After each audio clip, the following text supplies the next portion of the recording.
Nakakuha ka ng 100,000 tatay. Pinagtatawanan ako ng aking anak, kumbinsido na mamana niya ang 800 milyong piso na iniwan ng kanyang ina. Tahimik lang akong naghintay. Nang buksan ng abogado ang susunod na pahina, namutla ang kanyang mukha. Nakatayo ako sa harap ng kabaong na gawa sa kahoy ng nara nang maramdaman kong itinulak ako ng aking anak. Hindi iyon isang magiliw na haplos na inaasahan mo sa isang libing. Sadyang sinadya iyon, kinalkula. Sapat ang lakas para matumba ako sa aking lumang sapatos na formal na suot ko na sa loob ng 20 taon. Umalis ka sa daan, tatay. Nagampanan mo na ang iyong papel.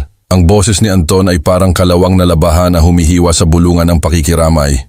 67 taon ng buhay, 42 taon ng kasal. At ganoon ang pagtrato sa akin ng aking kaisa-isang anak sa araw na inilibing ko si Elena. Doon mismo, sa harap ng mga executive ng negosyo na nakasuot ng Italian suits, mga kapitbahay na nagpapanggap na hindi nakakakita, mga malalayong kamag-anak na dumating hindi para sa alaala kundi para sa pagkain. Hindi ako umiyak, hindi. Sa sandaling iyon, tiningnan ko ang kabaong, si Elena na may payapang ekspresyon na hindi niya kailanman nagkaroon sa buhay, at nagtaka ako kung saan man siya naroroon, nakita ba niya ang halimaw na pinalaki namin ng magkasama. O mas tama, ang halimaw na nilikha niya habang pinagbubuklod ko ang isang tahanan na hindi niya kailanman binigyan ng kredito. Si Micaela, ang aking manugang, ay nakasandal sa likod na pader ng punerarya. Nakasuot ng itim na damit na seda. Ang kanyang neckline ay halos bastos para sa isang serbisyo ng paggunita. Mga pulang kuko na parang tuyong dugo. Ngumiti siya nang magtagpo ang aming mga mata. Hindi iyon ngiti ng kaginhawaan, iyon ay ngiti ng tagumpay. At sa eksaktong sandaling iyon, naintindihan ko na hati na nila ang lahat, ang mana, ang mga ari-arian, ang mga sasakyan, ang mga bank account, lahat na parabang ako ay isang administrative na balakid lang na dapat lampasan. Amoy asusena, white lilies at pagpapaimbabaw ang silid, ang mga higanteng bulaklak na kinasusuklaman ni Elena. Ngunit ipinilit ni Anton na i-order dahil nagpakita iyon ng imahe ng tagumpay. 1/4 na kaayusan. Binilang ko ang bawat isa habang ang mga tao ay nagbibigay ng kanilang walang laman na pakikiramay. Ang iyong asawa ay isang huwarang babae, Cardo. Huwarang. Hinabol ako ng salitang iyon sa buong buhay ko. Huwarang sa kusina. Huwarang sa pagpapalaki ng aming anak. Huwarang sa pananahimik kapag umuuwi si Elena ng trinengka ng madaling araw, amoy alak at mamahaling pabango. Ngunit sa libing na iyon, habang itinutulak ako ng aking anak at nakangiti ang aking manugang, ang huwarang ay naging kasing kahulugan ng hindi nakikita. Mabilis ang serbisyo. Hindi relihiyosa si Elena, kaya maikli, propesyonal at mahusay ang ministro. Parang may nagtatapos ng isa pang gawain sa araw. Si Anton ang nagbigay ng eulogy.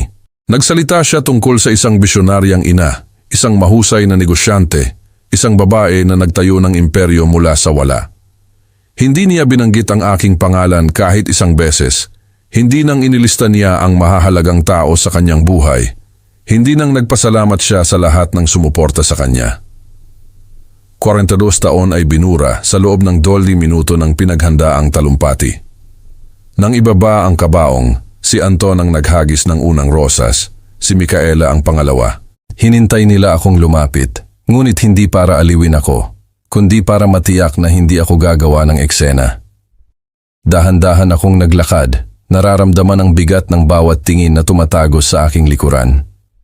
Naghagis ako ng daisy, kinamumuhian ni Elena ang mga rosas.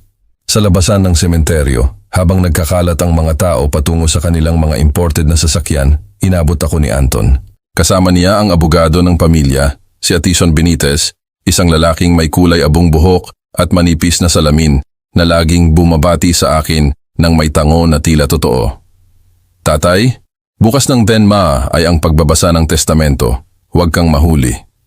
Hindi iyon imbitasyon, iyon ay isang utos. Ginugol ko ang gabing iyon ng mag-isa sa bahay na ibinahagi ko kay Elena mula pa noong 3 taong gulang si Anton. Isang bahay na napakalaki para sa isang tao.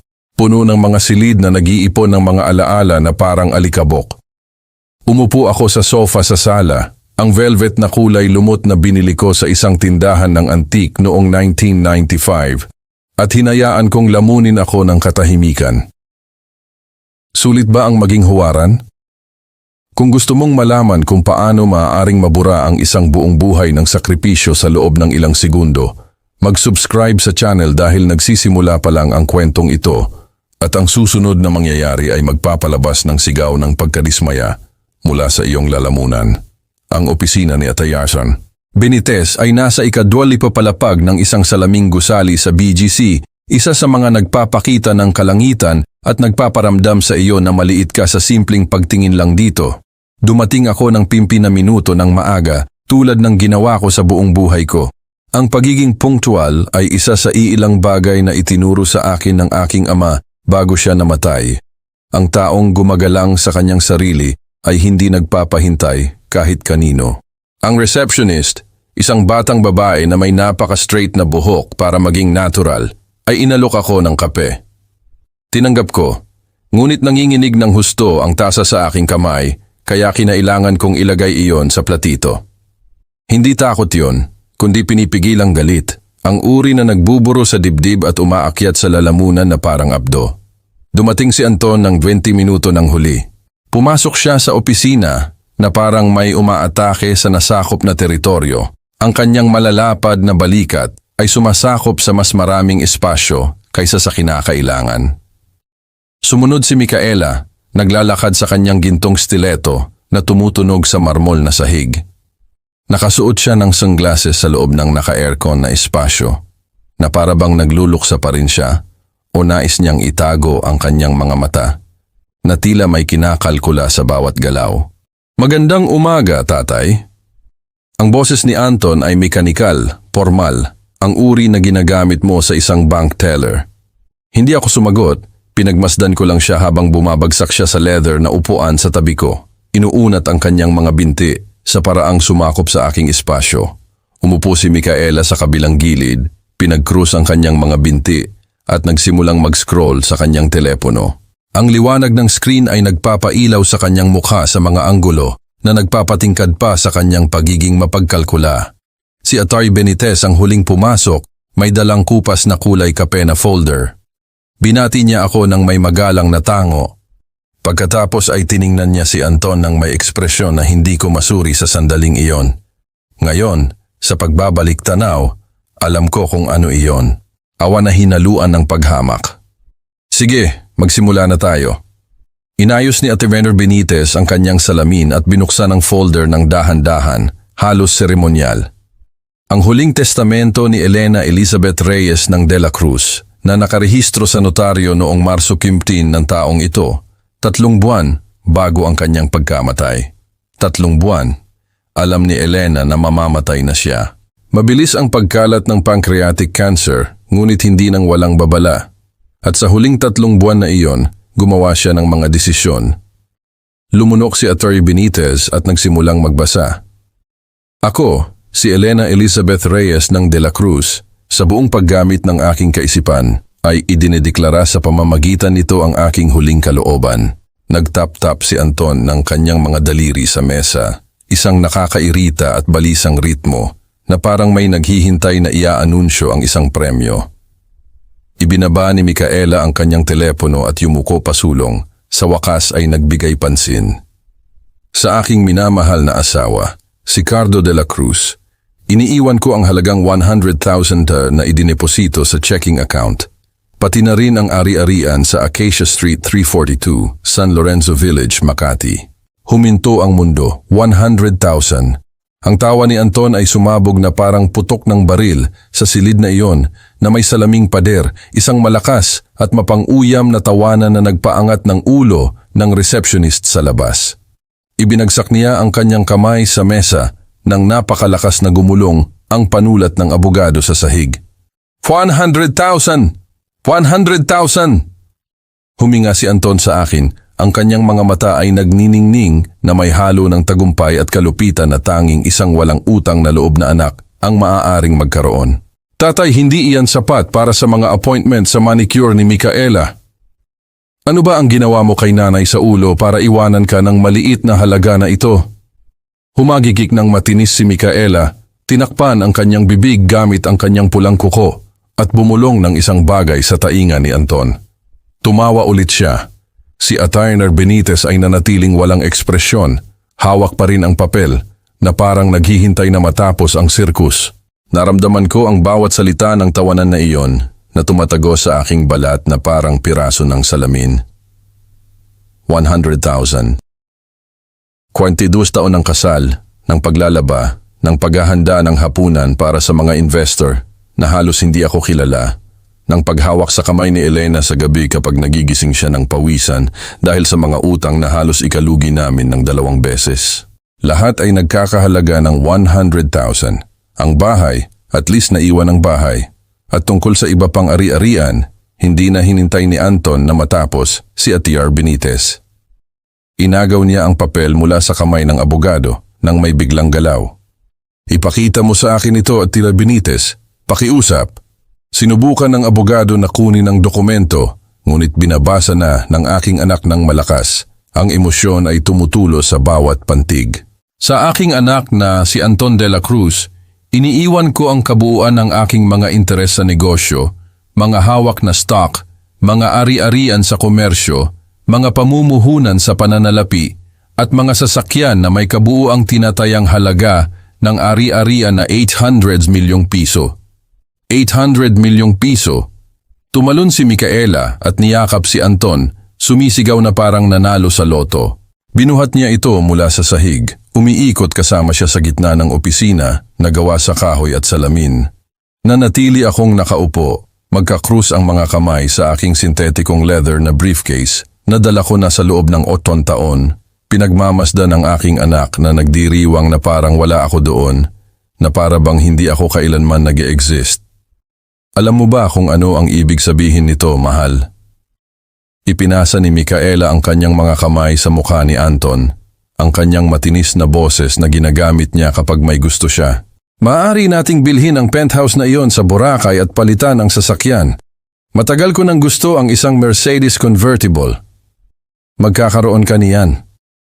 Hinalikan ni Anton ang leeg nito doon mismo, sa harap ng abogado at sa harap ko. Lahat ng gusto mo, prinsesa. Lahat. Dahan-dahan, maingat na iniligpit ni Atty. Benitez ang mga papeles, hindi tumitingin kahit kanino. Isinara niya ang folder, inayos ang kanyang salamin, at sa wakas ay tiningnan ako. May isang bagay sa tingin na iyon, isang tahimik na mensahe na hindi ko naintindihan. Atty. de la Cruz, kakailanganin mong pumirma ng ilang dokumento para formalisahin ang paglilipat ng bahay sa iyong pangalan. Maaari ba tayong mag-schedule para sa susunod na linggo? Bago pa ako makasagot, sumingit si Anton. Sa totoo lang, attorney, tungkol sa bahay na iyon. Umupo siyang muli ngayon na may postura ng isang negosyante, isang taong sanay gumawa ng desisyon. Magkano ang halaga ng ari-arian na iyon sa kasalukuyang merkado? Lumundo ang aking sikmura. Ito ay isang tirahan sa isang napakapaboritong lugar. 500 metro kuwadrado ng lupa. Sasabihin kong humigit kumulang 50 milyong piso.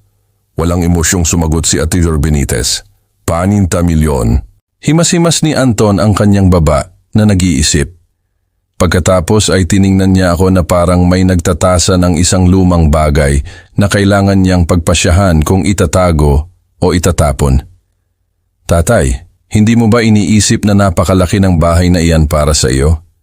Nag-iisa ka na sa iyong edad. Paano kung may mangyari sa iyo? Sino ang tutulong sa iyo? Napaka-plastik ng pag-aalala sa kanyang boses na nakakasakit ito. Tama si Anton, tatay. Lumapit si Micaela. Hinawakan niya ang aking balikat gamit ang kanyang mga pulang kuko. Gusto kong bunutin ang mga iyon isa-isa. Maaari tayong maghanap sa iyo ng mas maliit na apartment, mas praktikal, o baka isa sa mga komunidad na iyon para sa mga matatanda. Mayroong talagang magaganda, alam mo ba? May mga nurse, may mga aktibidad. Isang asylum. Iminumungkahi niya ang isang asylum. Tiningnan ko ang mukha ng aking anak. Hinanap ko doon ang anumang bakas ng bata na binalikat ko noong may colic siya. Ang tinuruan kong maglakad, magbasa, magtali ng sapatos. Ang batang umiiyak sa aking mga bisig kapag iniiwan siya ng ibang bata sa paaralan. Hinanap ko ang anumang kislap ng pagkatao. Wala akong nakita, kundi ang baluktot na refleksyon ng isang lalaki na natuto sa kanyang ina na ang pag-ibig ay sinusukat sa pera at na ako, sa kanyang mga mata, ay hindi nagkakahalaga ng higit sa 100,000. Pag-iisipan ko. Lumabas ang aking boses ng matatag, nagulat maging ako mismo. Tumayo ako mula sa sofa, kinuha ang aking briefcase patungo sa pinto. Sinamahan ako ni Attorney Benitez sa pasilyo bago ako pumasok sa elevator. Yumuko siya at bumulong. Attorney De La Cruz, huwag kang pumirma ng anuman nang hindi ka muna nakikipag-usap sa akin. Wala, naiintindihan mo ba? Naiintindihan ko, ngunit hindi ko pa rin alam kung bakit. Malalaman ko lang iyon kapag huli na para umatras si Anton. Ang mga sumunod na araw pagkatapos ng pagbabasa ng testamento ay parang pamumuhay sa loob ng isang emosyonal na freezer. Hindi na ako tinawagan ni Anton. Tumigil si Micaela sa pagpapanggap na mabait. Parang opisyal na akong naging isang item na binura sa kanilang listahan ng mga prioridad. Ngunit ang bahay ay akin pa rin sa ngayon. Alam kong babalik sila. Ang mga taong tulad ni na Anton at Micaela ay laging bumabalik kapag may gusto sila. At kinabukasan ng Huwebes eksaktong 10:00 ng umaga, tumunog ang doorbell ng may pagmamadaling insistenteng ayaw tanggapin ang hindi pagpansin. Binuksan ko ang pinto at nakita ko silang dalawa. Nakasuot si Anton ng kulay abo na suit na hindi ko pa nakita noon, malamang ay binili gamit ang bagong minanang pera. Nakasuot si Micaela ng beige linen ensemble at may dalang executive portfolio na parabang nandyan siya para sa negosyo. Nandyan nga. Hello tatay, kailangan nating mag-usap. Pumasok si Anton nang hindi naghihintay ng imbitasyon. Ang kanyang mga sapatos na Italian leather ay humuhuni sa kahoy na sahig na pinakintab ko kahapon. Sinundan siya ni Micaela. Ang kanyang French perfume ay pumupuno sa hangin sa nakasusuka na paraan. Dahan-dahan kong isinara ang pinto. Binibilang sa isip ko hanggang 10. Isang teknik na natutunan ko mula sa mga dekada ng paglunok ng mga insulto. Umupo ka dito tatay, mahalaga ito. Itinuro ni Anton ang sofa. Aking sofa, na parang siya ang may-ari ng bahay. Umupo ako sa gilid, tuwid ang likod, mga kamay sa aking kandungan. Isang postura na sinasabi ng aking lola na sa isang lalaking hindi madaling yumuyuko. Binuksan ni Micaela ang portfolio at inilatag ang mga papel sa center table. Mga plano ng arkitekto, mga pagtatasa ng ari-arian, mga brochure ng mga compact na apartment sa mga lugar na hindi ko pa narinig ang pangalan. Tingnan mo ang dala namin para sa iyo. Napakatamis ng kanyang boses, ang uri ng tamis na nauuna sa lason. Napagagandang apartment, may kasamang muebles. Sa mga complex na may 24 oras na seguridad, mayroon pa itong recreation room para sa mga matatanda. Itinulak niya ang isang makulay na brochure sa akin. Isang parisukat na gusali na walang personalidad, na may maliliit na balkonahe at isang pool na kasing laki ng palanggana. Ang uri ng lugar kung saan tahimik na nawawala ang mga tao. Iniisip namin ang iyong kapakanan, tatay. Yumuko si Anton. Ang siko sa kanyang mga tuhod.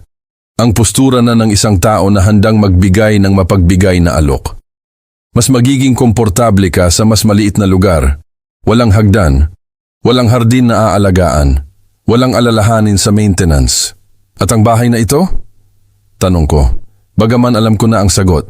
Well, nagpalitan ng mabilis na tingin si Anton at Micaela. Naisip naming ibenta. Mainit ang merkado. Ito ang perpektong oras. Siyempre, na may 90 milyon sa bulsa. At kung ayaw kong ibenta, lumabas ang aking boses ng mahinahon, halos nagtataka. Nag-alinlangan ang ngiti ni Anton sa loob ng isang segundo. Tumigil si Micaela sa pagtingin sa mga papeles at tiningnan ako ng may mapagkalkulang mga mata. Tatay, maging makatwiran ka. Nagbago ang kanyang tono, naging mas matigas. 67 taon ka na, nag-iisa ka. Ang bahay na ito ay napakalaki, mahal ang maintenance. Paano kung matumba ka? Paano kung magkasakit ka? Sino ang tutulong sa iyo? Mayroon akong mga kapitbahay. mayroon akong mga kaibigan. Mga kaibigan, tumawa ng tuyo si Micaela. Tatay, sa lahat ng respeto, karamihan sa iyong mga kaibigan ay patay na o nasa mga retirement home. Kailangan mong maging makatotohanan. Bawat salita ay isang magalang na sampal. Buntong hininga si Anton, ipinasa ang kanyang kamay sa kanyang makintab na buhok at nagbago ng estratehiya. Tumayo siya, nagsimulang maglakad sa sala, hinahawakan ang mga bagay na parang nag-iimbentaryo. Huminto siya sa harap ng palisandro na aparador na pagmamayari ng aking lola, ang mga lumang bagay na ito dito. Ikinatok niya ang kanyang mga kuko sa madilim na kahoy. Ang tunog ay umalingaw-ngaw. Nagkakahalaga ng malaki. Alam mo ba? Tunay na palisandro, marahil 80 taon na. 400,000 madali. Sumikip ang aking dibdib. Ang aparador na iyon ay kay Lola Edna. Ipasa sa aking ina, pagkatapos ay sa akin. Pinakintab ko ang kahoy na iyon tuwing linggo, nakikipag-usap sa mga alaala na taglay nito. Technical, tatay. Humarap sa akin si Anton, mga kamay sa kanyang mga bulsa. Lahat ng nasa loob ng bahay na ito ay pagmamay-ari ni nanay at ngayon ay akin na.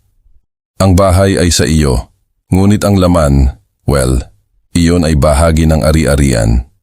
Pakiramdam ko ay gumuho ang sahig sa ilalim ng aking mga paa. Hindi ka maaaring magbiro. Seryoso ako. Nagiging praktikal lang ako. Nagkibit-balikat siya na parang nagpapaliwanag ng basic mathematics sa isang mabagal na bata. Hindi mo kailangan ang lahat ng mga bagay na ito at kailangan kong mag-liquidate ng mga asset para mamuhunan sa negosyo. Ipinasa ni nanay ang kumpanya, ngunit mahigpit ang working capital. Tumayo si Micaela, ipinasa ang kanyang kamay sa Austrian crystal chandelier sa kainan.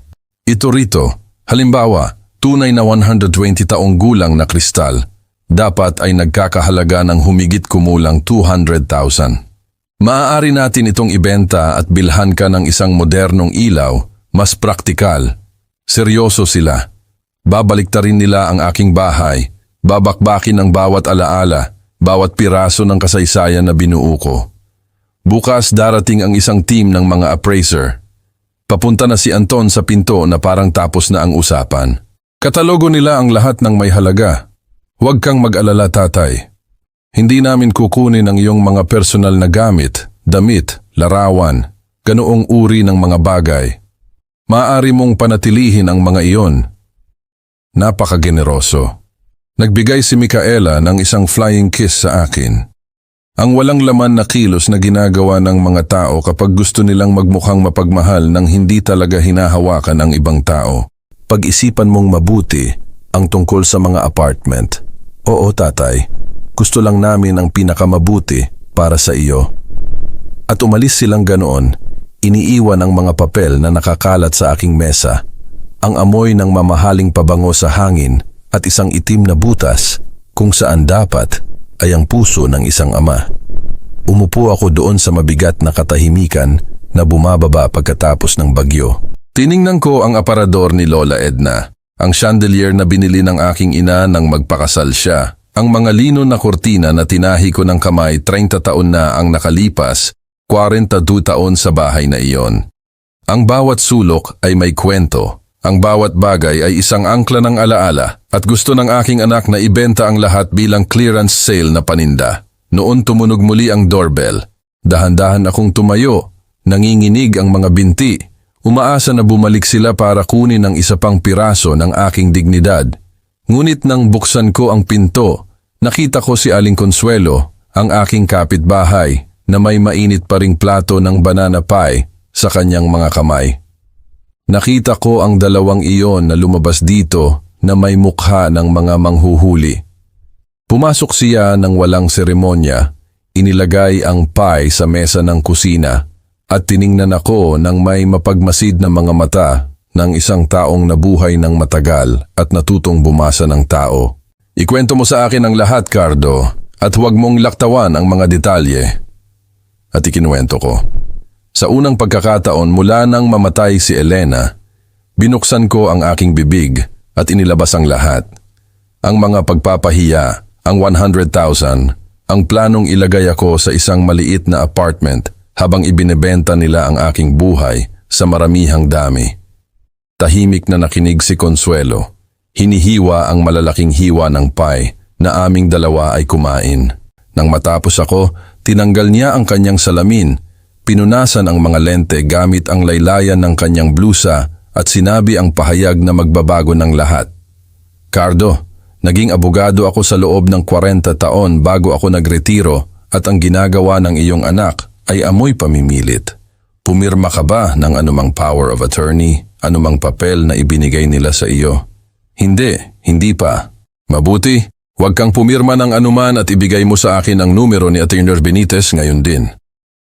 Kinuha ni Consuelo ang aking telepono at nagdial. Kinausap niya ang sekretarya. Nagpakilala siya bilang abogada Consuelo Patterson, legal advisor ni Ginoong Cardo de la Cruz. Isang bahagyang katotohanan na ginawa niyang established fact at humiling ng agarang appointment. 20 minuto pagkatapos, nasa kotse na kami, isang 2,000 pesos cherry na perpektong napanatili patungo sa sentro. Mayroong isang bagay na napakakaiba sa buong kwentong ito, Cardo.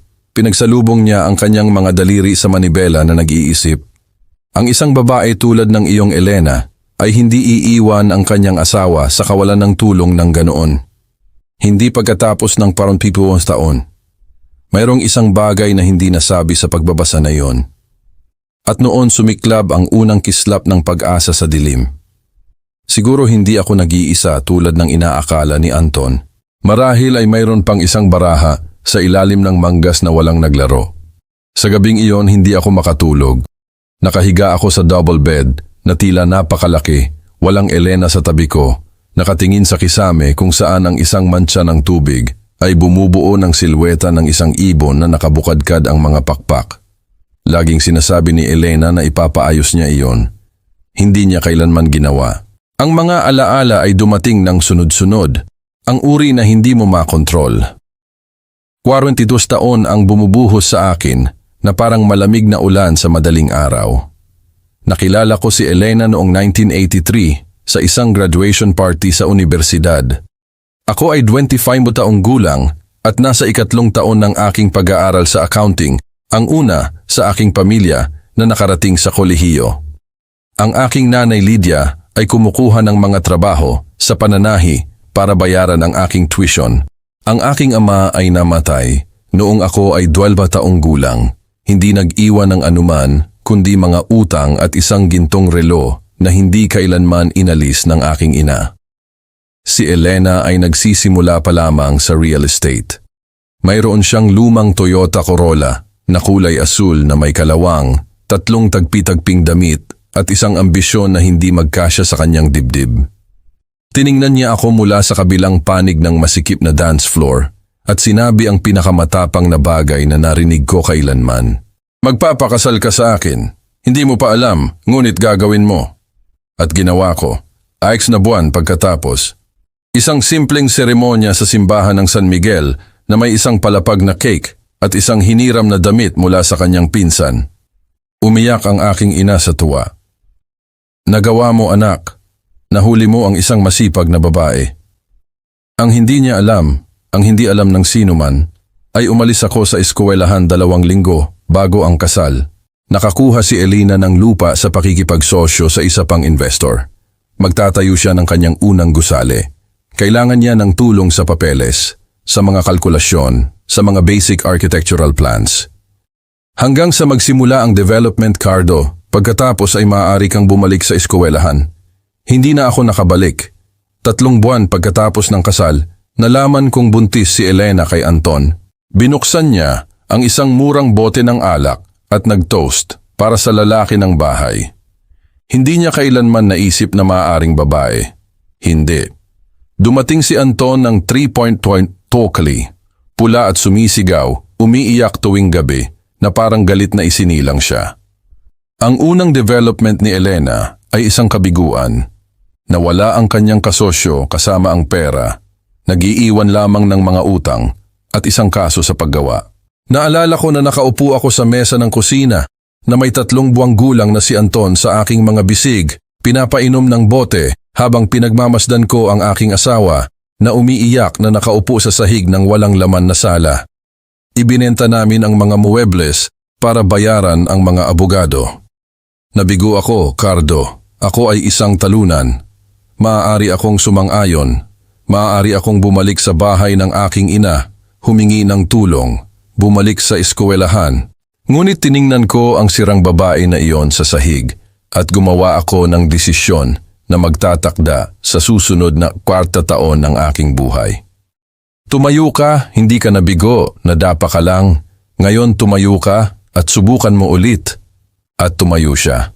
Sa aking suporta, sa pera na lihim kong naipon, sa mga alahas ng aking lola na ibinenta ko ng hindi sinasabi kahit kanino, nagawa naming bayaran ang pinakamabilis na mga utang. Nagsimula ulit si Elena. Sa pagkakataong ito ay mag-isa. Maliliit na lupa, murang bahay, mahigpit na kita. Ako ang nag-alaga kay Anton. Ang bahay, ang mga account, ang mga buwis.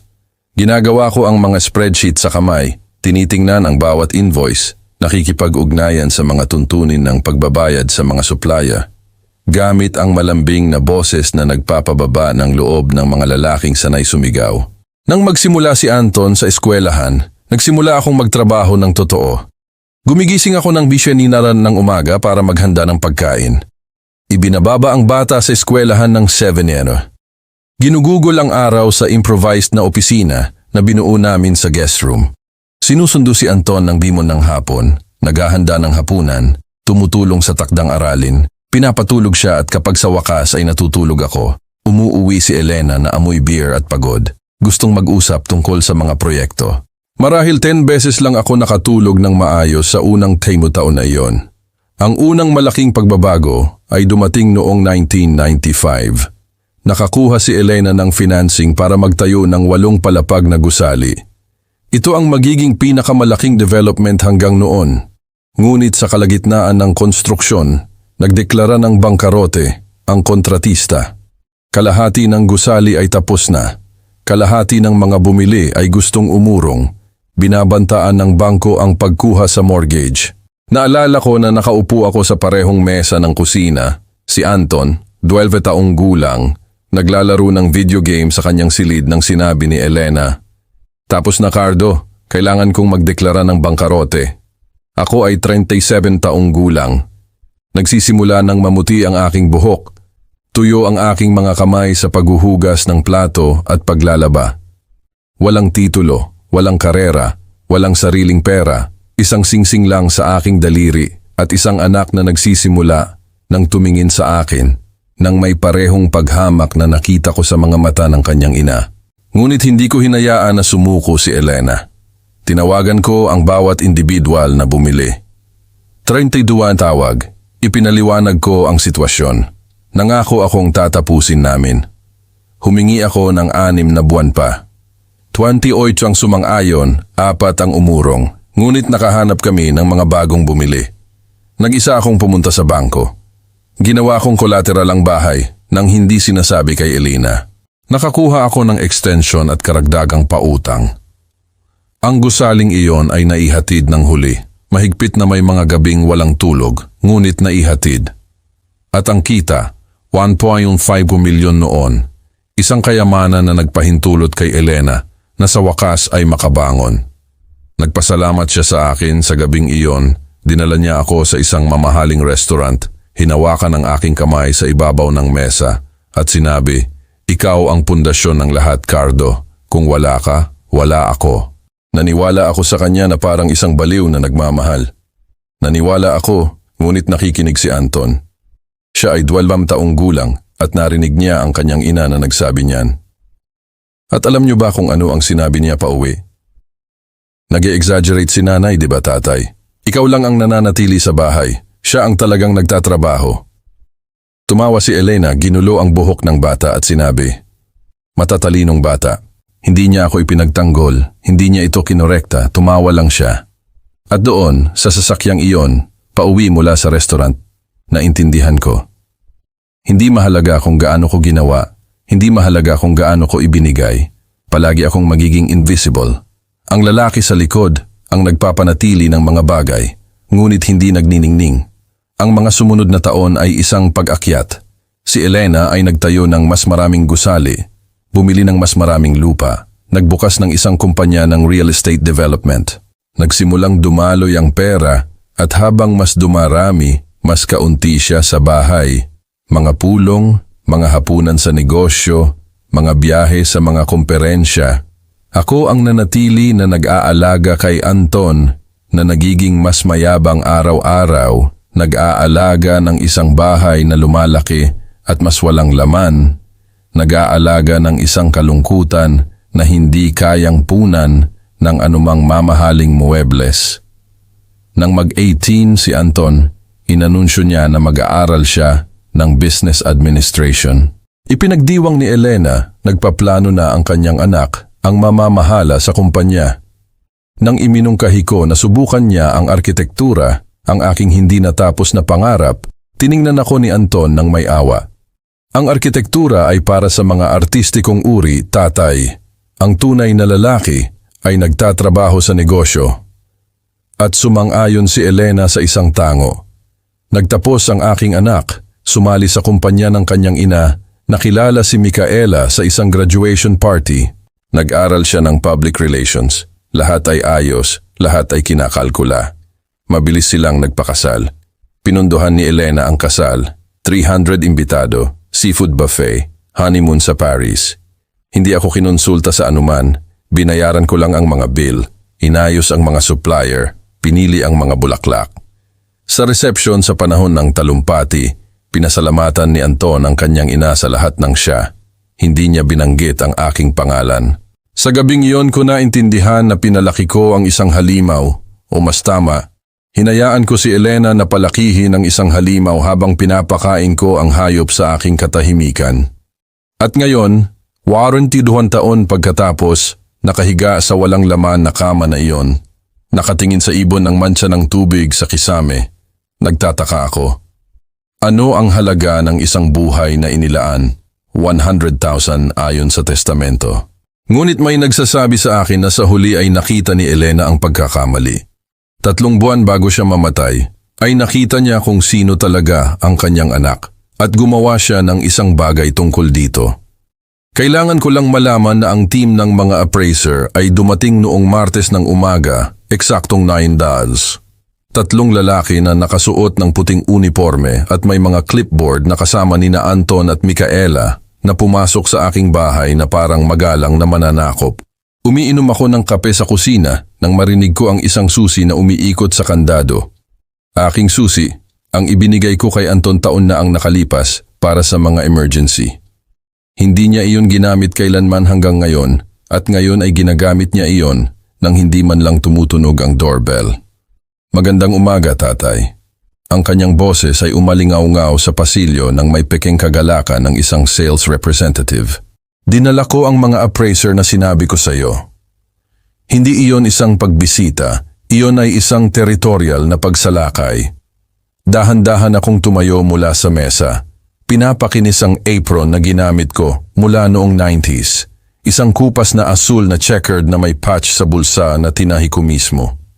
Naglakad ako sa sala at nakita ang 3 lalaki na sinusukat na ang mga dingding, kinukunan ng litrato ang mga muebles, nagtatala ng mga numero na hindi ko maintindihan.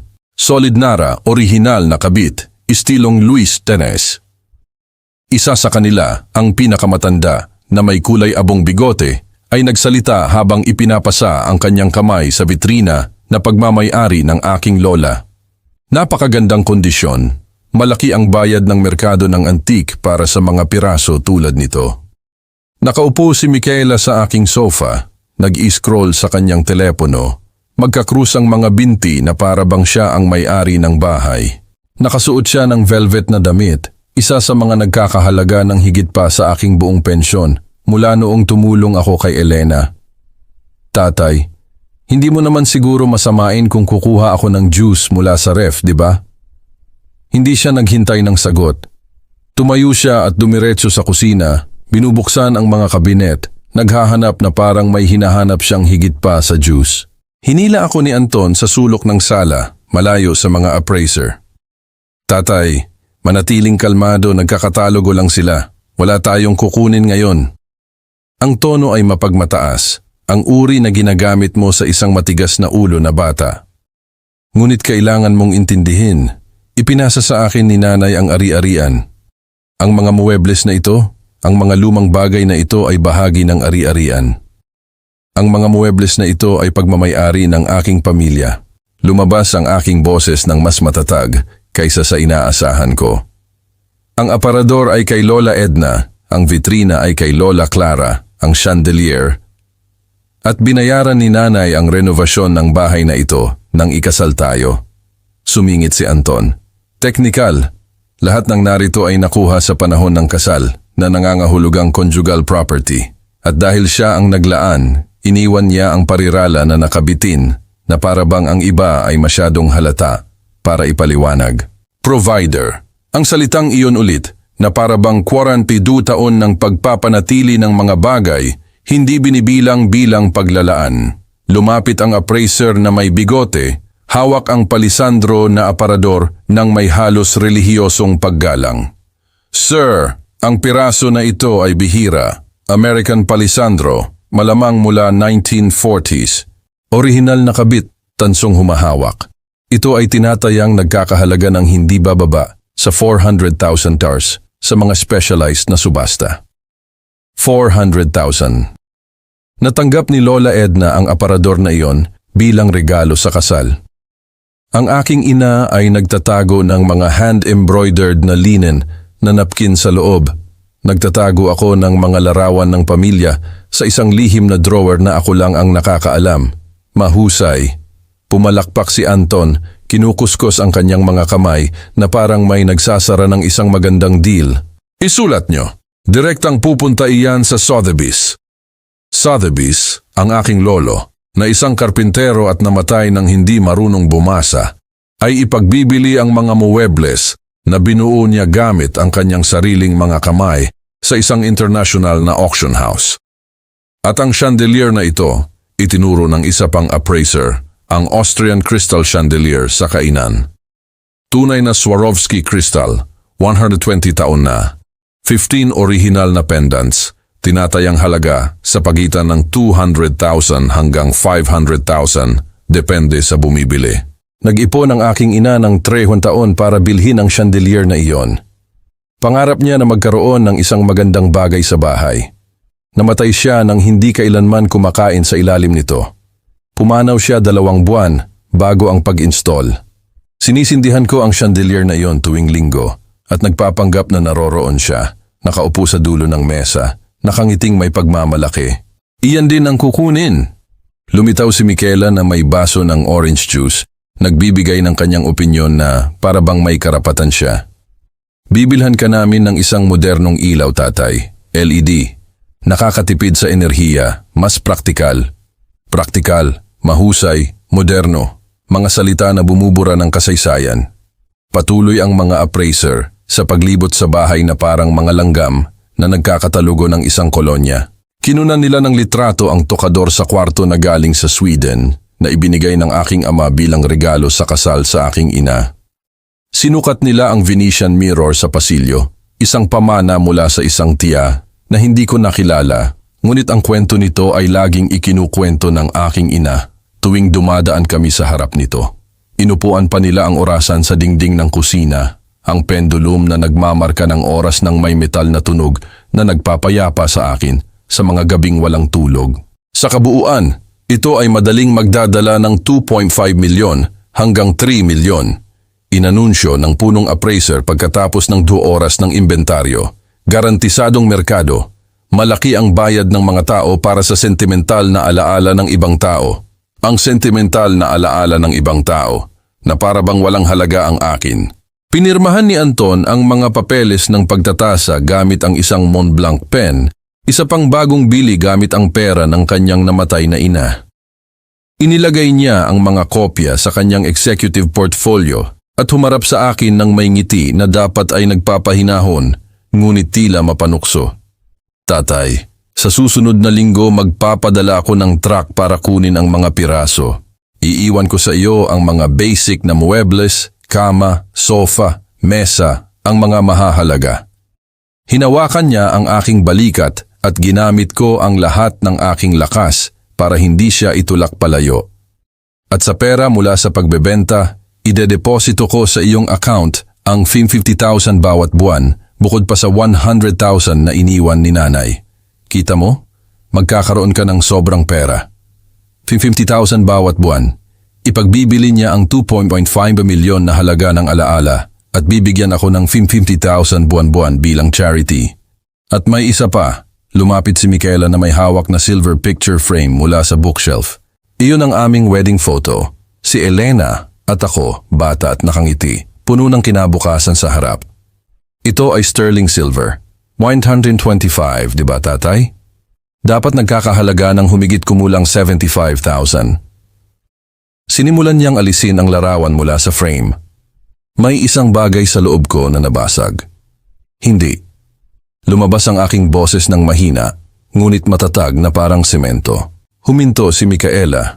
Hawak pa rin ang larawan, nakatingin sa akin ng may sorpresa na parang hindi niya inaasahan na magsasalita ang isang muebles. Anong ibig mong sabihin? Hindi, tatay. Sumimangot si Anton.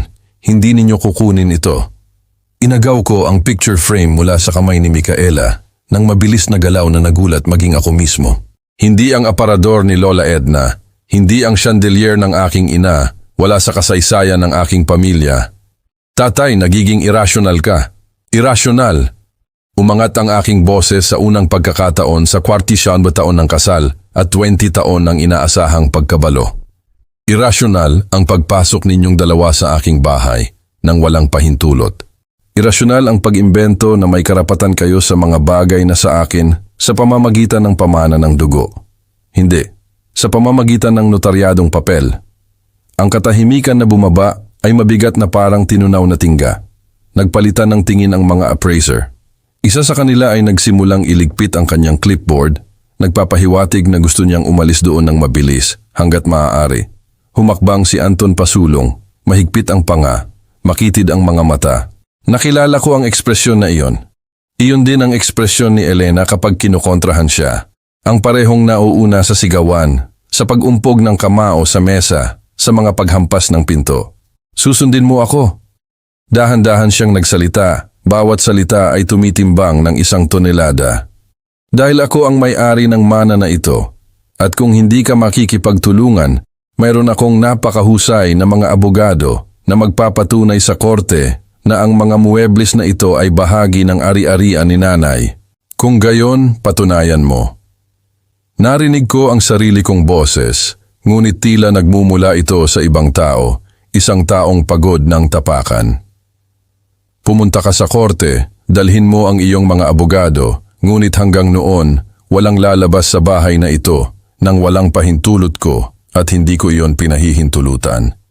Naghingal si Micaela na nagpamaywang, Anton, umalis na tayo. Hayaan mo si tatay sa kanyang masamang pagkakakapit sa kanyang mga lumang gamit. Aayusin namin ito kay Atias Benitez. Umalis sila na hinampas ang pinto. Mabilis na sumunod ang mga appraiser. Nakahinga ng maluwag na makatakas sa larangan ng digmaan.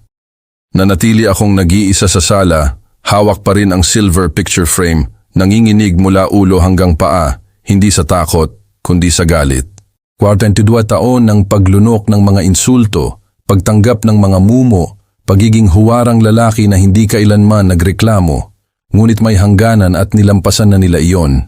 Sa hapon ding iyon, lumitaw si Aling Consuelo sa aking pinto na may termos ng kape at ang determinasyon ng isang taong hindi tumatanggap ng hindi bilang sagot.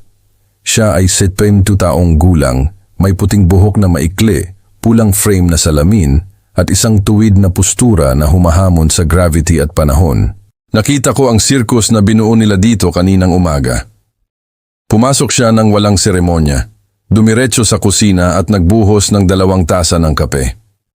3 lalaki na nakasuot ng laboratory coat, ang iyong anak na lumabas na may mukha ng isang ngumitngit ng limon. Ikuwento mo sa akin. At ikinuwento ko ang lahat, ang mga appraiser, ang mga muebles, ang pagpapahiya ng makita ang aking sariling kasaysayan na kinikilatis bilang paninda sa tiangge. Tahimik na nakinig si Consuelo, tumatango sa tamang oras, ang kanyang mga mata ay alerto sa likod ng kanyang makapal na salamin. Nang matapos ako, tinanggal niya ang kanyang salamin. Pinunasan ang mga lente gamit ang laylayan ng kanyang blusa. Isang ugali na alam ko na nangangahulugang nagpoproseso siya ng mahalagang impormasyon. At tiningnan niya ako ng seryoso. Cardo, mayroong isang bagay na napakakaiba sa buong kwentong ito. Napakakaiba. Pinagsalubong niya ang kanyang mga daliri sa mesa na nag-iisip. Naging abogado ako na nagpakadalubhasa sa batas ng pamilya sa loob ng 40 taon. Nakita ko na ang lahat, mga mag-asawa na nagtatago ng ari-arian, mga anak na nagpipilipit ng testamento, mga magkasintahan na minamanipula. Ngunit ito, itinuro niya sa akin. Ito ay amoy pamimilit at pang-aabuso sa pananalapi. Ngunit ang testamento ay binasa ni Atillor Benitez. Ito ay lehitimo. Ito ay binasa. Tumayo si Consuelo, nagsimulang maglakad sa kusina, tulad ng ginagawa niya sa mga korte kapag bumubuo siya ng isang linya ng pangangatwiran.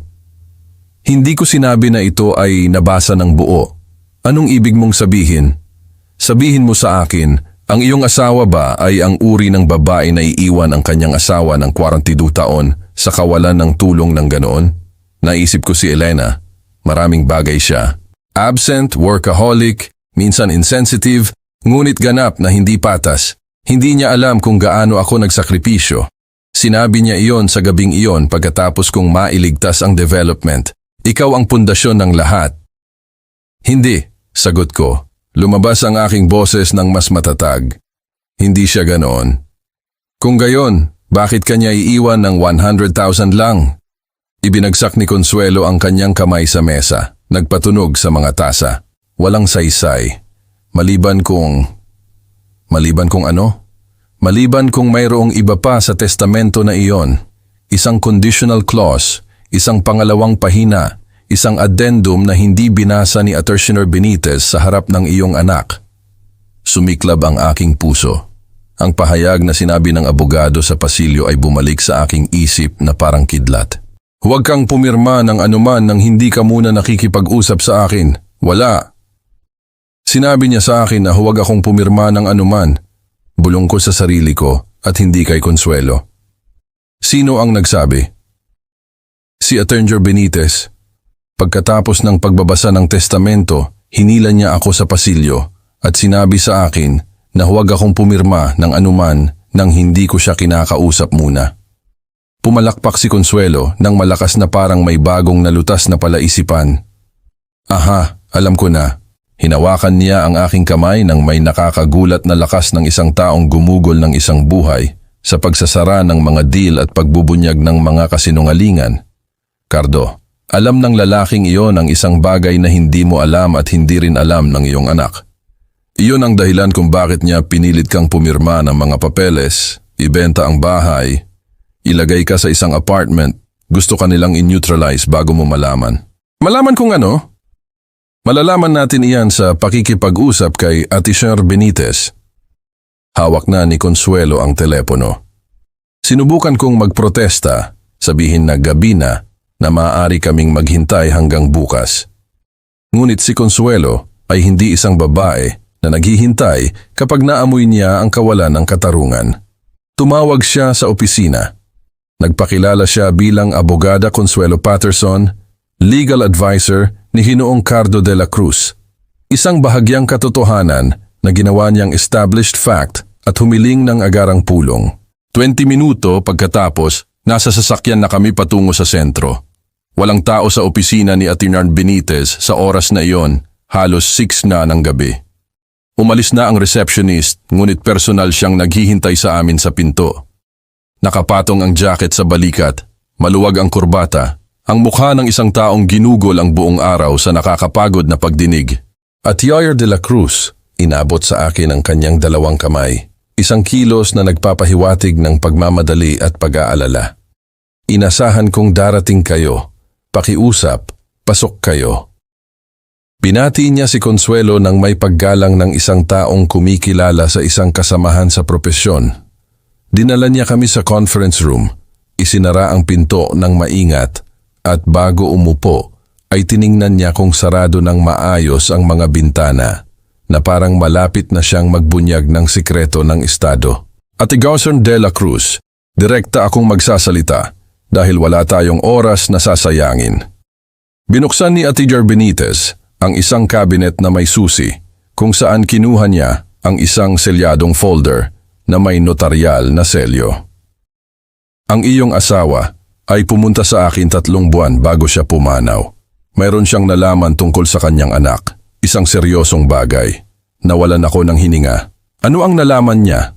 Maingat na binuksan ni Ate Jar Benitez ang folder.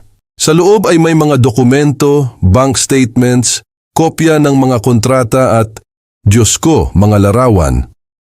Si Anton ay nag-defalcate ng pera mula sa kumpanya sa loob ng hindi bababa sa 5 taon. Ikinakalat niya ang mga dokumento sa mesa na parang isang detective nagpapakita ng ebidensya ng isang krimen. Mga peking kontrata sa mga ghost supplier, altered invoices, transfers sa mga shell account. Humigit kumulang fee 400 milyong piso ang inilipat, fee 400 milyong piso. Kinuha ni Consuelo ang isa sa mga bank statements, ipinasa ang kanyang daliri sa linya ng mga numero, sumitsit ng mahina. Ito ay criminal speculation, falsification of documents, money laundering. Tama. Tinanggal ni Ate Jar Benitez ang kanyang salamin, kinuskos ang kanyang pagod na mga mata. Sobrang nalungkot si Elena nang malaman niya. Kumuha siya ng isang independent auditor at kinumpirma ang lahat. Naisip niyang i-report ito sa pulisya, ngunit hindi niya kaya. Siya ang kanyang anak, ang kanyang kaisa-isang anak. Kung gayon, ano ang ginawa niya? Lumabas ang aking boses na nanginginig, binago niya ang testamento. Kinuha ni Attorney Benitez ang isang selyadong sobre mula sa folder. Ang aking pangalan ay nakasulat sa harap sa nanginginig na sulat kamay ni Elena. Ang sulat kamay na lumala sa kanyang huling mga buwan, ngunit hindi isang simpleng testamento. Gumawa siya ng isang matalino, napakatalinong conditional clause. Yumuko si Consuelo Pasulong na amoy ang legal na estratehiya. Anong uri ng clause? Isang clause ng pag-uugali. Binuksan ni Ate Jar Benitez ang sobre na nagpapakita ng 2 pahina na nakatype. Sa unang pagbabasa ay binasa ko lang ang unang pahina, ang nag-iwan ng 100,000 kay Ginoong de la Cruz at ang iba ay kay Anton. Ngunit mayroong isang pangalawang pahina, isang pahina na maaari lamang basahin kung ang ilang mga kondisyon ay natugunan. Anong mga kondisyon? Tanong ko ng halos hindi makahinga. Ang klose ay nagsasaad ng sumusunod. Kung ang aking anak na si Anton de la Cruz ay nagpapakita sa loob ng 30 araw pagkatapos ng aking pagkamatay ng hindi karapat-dapat, hindi magalang o mapang-abuso na pag-uugali sa kanyang ama na si Cardo de la Cruz ayon sa dokumentasyon ng patotoo ng tagapagpatupad ng testamento, ang lahat ng mana na ibinigay ko sa kanya ay ganap na babalik sa kanya na inilaan sa aking anak sa kasong ito, ang simbolikong halagang 100,000 lamang, ang parehong halaga na una kong inilaan sa kanyang ama. Ang katahimikan na bumaba sa silid na yon ay napakabigat na naririnig ko ang aking sariling puso na tumitibok ng wala sa ritmo. Ginawa ito ni Elena. Halos hindi ko mabuo ang mga salita. Ginawa niya at pinangalanan niya akong tagapagpatupad ng testamento na may kapangyarihan na idokumento ang pag-uugali ni Anton sa loob ng 30 araw na panahon na ito. Mga kamera, recording, saksi, lahat ay balido. Idinulas ni Ate Jar Benitez ang isang maliit na aparato sa mesa, isang digital recorder. Hiniling ng iyong ina na mag-install ako ng mga security camera sa bahay ilang buwan na ang nakalipas na konektado sa aking server. Ang pagbabasa ng testamento kung saan kaniya pinagtawanan, ang pulong ngayon kasama ang mga appraiser na sumalakay sa iyong bahay. Kinuha ni Consuelo ang recorder, ang kanyang mga mata ay nagniningning na may kasiyahan ng isang abogado na nakahanap ng tiyak na ebidensya. Ilang araw na ang lumipas? 23. Tiningnan ako ni Ate Jar Benitez ng matindi. 7 araw na lang, Ate Jar de la Cruz. 7 araw para idokumento ang ugali ng iyong anak. Pinagsama niya ang mga dokumento at ayon sa nakita ko hanggang ngayon, isinara niya ang folder ng may tiyak na kilos. Sa tingin ko ay mayroon na tayong sapat na material. Tiningnan ko ang folder na iyon. Sa loob ay ang pagtubos, ang patunay na hindi ako invisible, na ang aking sakripisyo ay hindi nasayang, na sa huli ay nakita ni Elena ang katotohanan. Ngunit naroon din ang sentensya ng aking anak, at gaano man niya iyon karapat-dapat, gaano man niya ako pinahiya at hindi ginagalang, anak ko pa rin siya, at mas masakit iyon kaysa sa anumang mana na maaaring magpagaling. Naghanda si Consuelo ng chamomile tea nang bumalik kami sa bahay. Sinabi niya na iyon ay para pakalmahin ang mga nerbiyos, ngunit sa tingin ko ay higit pa iyon sa pagkakaroon ng isang konkretong gagawin habang pinoproseso ko ang bomba na sumabog sa aking buhay. Umupo ako sa parehong upuan sa kusina kung saan ako umiinom ng kape ng libu-libong umaga, kung saan ko tinulungan si Anton sa takdang aralin, kung saan ako umiiyak ng palihim nang makalimutan ni Elena ang aking kaarawan, at ngayon ay nalaman ko na sa huli ay sinubukan niyang ayusin ang lahat o sirain ang lahat depende sa anggulo. Kailangan mong intindihin ang isang bagay, Cardo. Inilagay ni Consuelo ang mainit na tasa sa aking mga kamay. Hindi ginawa ito ni Elena sa galit, ginawa niya ito para sa katarungan. At mas mahalaga, binigyan kaniya ng kapangyarihang pumili. Anong pagpipilian? Iwan ng aking anak sa kahirapan. Ang 100,000 ay hindi kahirapan, ito ay isang aral. Nilapit niya ang kanyang upuan sa akin. Hinawakan niya ang aking mukha, gamit ang kanyang dalawang kamay. Pinilit akong tingnan siya. Makinig ka ng mabuti sa sasabihin ko sa iyo dahil mahalaga ito. Hindi mo sinisira ang iyong anak. Sinira niya ang kanyang sarili nang pinili niyang magnakaw sa kanyang ina, ipahiya ang kanyang ama, at isipin na makakaligtas siya sa kanyang ginawa. Ngunit siya ang aking anak. At ikaw ang kanyang ama, hindi ang kanyang basahan. Ang pagiging ama ay hindi pagtanggap ng pang-aabuso. Ang pagiging ama ay hindi pagpayag na maging halimaw ang iyong anak nang walang kahihinatnan. Minsan, ang pinakamalaking patunay ng pag-ibig ay hayaan ang isang tao na bumagsak upang matuto siyang bumangon mag-isa. Tahimik akong uminom ng tsaa, nararamdaman ang mainit na likido na bumababa at nagpapainit sa nagyayelong walang laman na bumaba sa aking dibdib.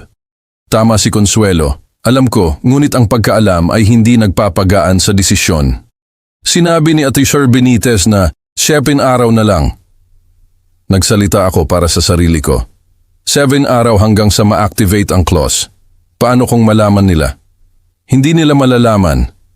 Ipinag-cruise ni Consuelo ang kanyang mga braso, naka-activate ang mode ng strategist. Magiging normal ka. Kung tumawag si Anton, sagutin. Kung magpakita siya dito, tanggapin mo. Hayaan mo siyang patuloy na magbigti sa sarili niyang lubid. Hindi ko alam kung kaya kong magkunwari. Hindi mo kailangan magkunwari. Maging ikaw lang, ang lalaki na nakaligtas sa 42 taon ng invisibility, nang hindi nawawala ang kanyang dignidad. Pinisil ni Consuelo ang aking kamay. Kung sa anumang sandali ay manghina ka, tawagan mo ako. Anong oras man? Natulog siya sa guest room ng gabing iyon. Sinabi niya na dahil huli na para magmaneho, ngunit alam kong iyon ay para samahan ako, para matiyak na hindi ako guguho mag-isa sa bigat ng katotohanan iyon.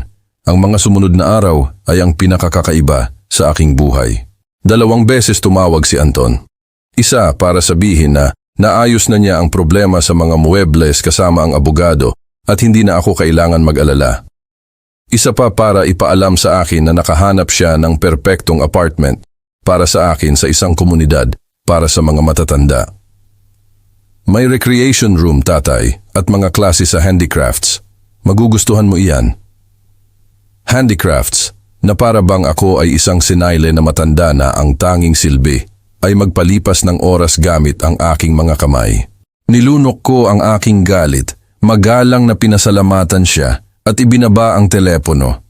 Si Consuelo na nasa tabi ko ay nagsusulat sa isang maliit na notebook. Araw 25 ko, anak ay sumusubok na pilitin ng ama na tanggapin ang hindi ginustong apartment. Noong Huwebes, nagpakita si Micaela ng walang pasabi. May dala siyang mga brochure ng mga retirement home, pasensya na, mga luxury residence para sa mga matatanda at isang nangiti na kasing peke ng kanyang gel nails. Tatay, tingnan mo kung gaano kaganda. Heated pool, 24 oras na nurse, cable TV room. Ikinakalat niya ang mga brochure sa mesa na parang may nagpapakita ng mga option sa resort. At ang pinakamaganda sa lahat, binayaran na ni Anton ang unang buwan. Maaari kang lumipat sa susunod na linggo. Hindi ako pupunta kahit saan, Micaela. Pinanatili ko ang aking boses na kalmado ngunit matatag. Kumurap-kurap siya ng naguguluhan na para bang hindi niya naproseso ang posibilidad na makatanggap ng hindi. Pero tatay, natapos na namin ang deal. Mawawalan sila ng deposito kung hindi ka pupunta. Kung gayon, hayaan silang mawala. Bumalik ako sa paghuhugas ng pinggan, sadyang tumalikod sa kanya. Hindi ako humingi, hindi ako nag-autorisa at hindi ako pupunta. Naramdaman ko ang kanyang galit na bumubuga sa aking likod. Nakatayo siya doon ng ilang segundo, humihinga ng malalim bago kinuha ang mga brochure ng biglang galaw. Walang utang na loob ka. Gusto lang ni Anton ang pinakamabuti para sa iyo at nagiging katawa-tawa ka sa iyong katigasan ng ulo. Umakyat ang kanyang boses ng isang oktaba. Ngunit okay lang. Kapag ikaw ay bumagsak ng mag-isa sa lumang bahay na ito at nakahiga sa sahig nang walang tumutulong sa iyo, huwag kang iiyak. Hinamaps niya ang pinto nang napakalakas na huminto ang orasan sa dingding ng ilang segundo bago muling gumana. Si Consuelo, na nakarinig ng lahat mula sa kwarto, ay lumitaw na hawak ang kanyang telepono. Nakatagong banta, psychological coercion, pagtatangka ng ilegal na pagkuha ng ari-arian at banta ng ilegal na pagkakakulong. Ngumiti siya ng may malungkot na kasiyahan. Magugustuhan ito ni Atay Benitez. Noong Sabado na may 3 araw na natitira para sa deadline, nagpakita si Anton na may mga papeles, maraming papeles. Iyon ay mga power of attorney, mga autorisasyon, mga paglilipat ng ari-arian, lahat ay nakabalat kayo sa komplikadong legal na wika na hindi maintindihan ng isang ordinaryong tao. Tatay, kailangan mong pirmahan ang mga ito, papeles lang para sa inventaryo. Inilagay niya ang mga dokumento sa harap ko. Inaalok ang isang mamahaling panulat. Pinadala ito ni Atty. Benitez, mga bagay mula sa civil registry. Alam mo naman kung paano. Kinuha ko ang mga papeles, dahan-dahang binasa ang bawat linya, bawat talata, at doon, nakatago sa pahina 3 sa ilalim ng inosenteng pamagat. Pagbibigay ng karapatan sa mana. Naroon ang bitag. Aayaw ako sa anumang future claim sa mana ni Elena. Pinadala ito ni Atty. Benitez. Tiningnan ko siya sa mata. Oo, kinausap ko siya kahapon. Isang kasinungalingan. Tinawagan ako ni Atty. Benitez kagabi para sabihin na sinubukan ni Anton na mag-schedule ng appointment, ngunit gumawa siya ng dahilan na wala siya sa bayan. Babasa ko ito ng maingat at saka ako pipirma. Iniligpit ko ang mga papeles. Tatay, mahalaga ito. Kailangan ngayong araw para maipasa sa Lunes. Kung gayon, kailangan niyang maghintay hanggang Lunes. Isinara ko ang folder, ipinag-cross ang aking mga braso. Hindi ako pipirma ng anuman nang hindi ko muna nababasa ng mabuti. Nakita kong sumikip ang kanyang panga, lumaki ang kanyang mga butas ng ilong, dumilim ang kanyang mga mata sa paraan na nangyayari kay Elena kapag kinokontrahan siya. Hinaamon mo ako. Lumabas ang kanyang boses ng mahina, mapanganib. Ginagamit ko ang aking karapatan na basahin ang aking pinipirmahan. Alam mo kung ano ang problema mo? Biglang tumayo si Anton, nagkagasgas ang upuan sa sahig. Hindi mo kailanman alam kung ano ang iyong lugar. Palagi mong inakala na may karapatan kang magbigay ng opinyon, magdesisyon, magsalita. Ngunit ang totoo, ikaw ay palagi lang iyon, wala nang iba, ang asawa ni Elena. At ngayon, napatay na siya, wala ka na. Bawat salita ay isang tumpak na sampal. Wala, inulit niya. Dinidilaan ng kalupitan. Inakala mo bang bumuo ka ng isang bagay? Na tumulong ka sa isang bagay? Ikaw ang luho na tagapag-alaga ng bahay, tatay, ang nagluluto, naglilinis at nananahimik habang ang tunay na lalaki ay nagdadala ng pera. Nanatili akong tahimik. Kahit si Consuelo, na bumaba nang marinig ang pagtatalo, ay hindi nangahas na manghimasok. Kaya sasabihin ko sa iyo sa paraan na maintindihan mo. Yumuko si Anton malapit sa aking mukha. O pipirmahan mo ang mga papeles na iyon o idedemanda kita para sa obstruction ng proseso ng mana. At maniwala ka sa akin, mayroon akong napakahusay na mga abogado. Mga abogado na magpapatunay na wala kang mental na kapasidad na pamahalaan ang mga ari-arian. Sa pilitan ka nilang ikukulong kung kinakailangan. Lalong yumuko siya. Tatapos ka sa iyong mga araw na tumutulo ang laway sa isang third-rate na asylum. Umiinom ng kontroladong gamot at nanonood ng mga telenovela. Iyan ba ang gusto mo? Ang katahimikan na sumunod ay matalim na parang basag na salamin. Noon, sa unang pagkakataon sa loob ng 67 taon, ngumiti ako sa harap ng isang banta.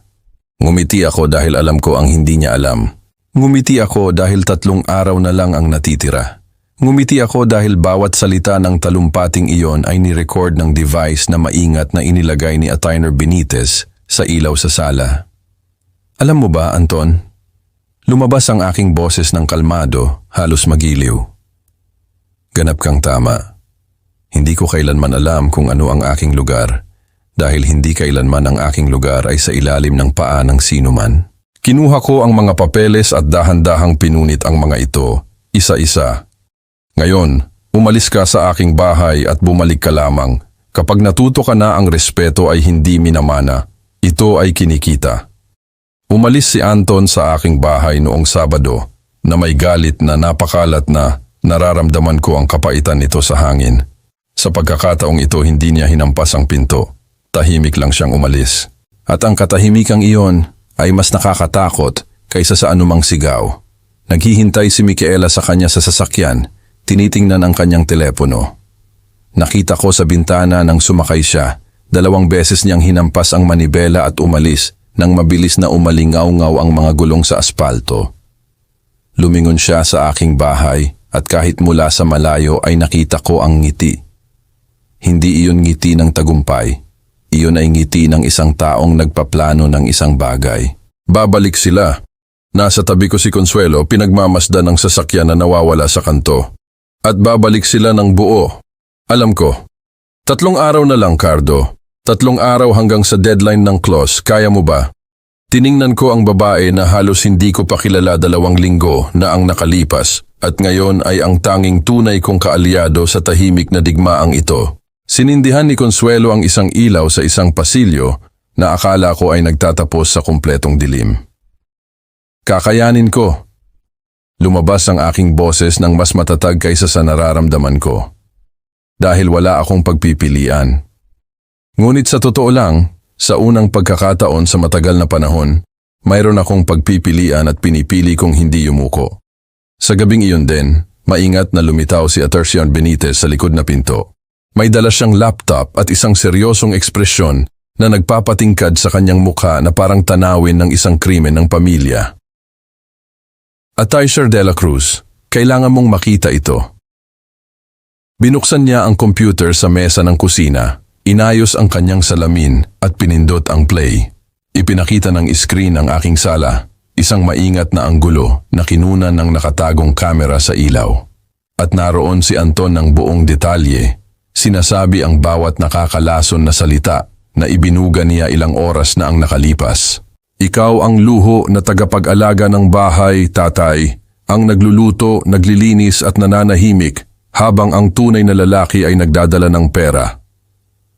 Ang marinig ito sa pangalawang pagkakataon ay hindi masakit, ngunit sa pagkakataong ito ay mayroong isang layer ng distansya na parang pinapanood ko ang kwento ng ibang tao.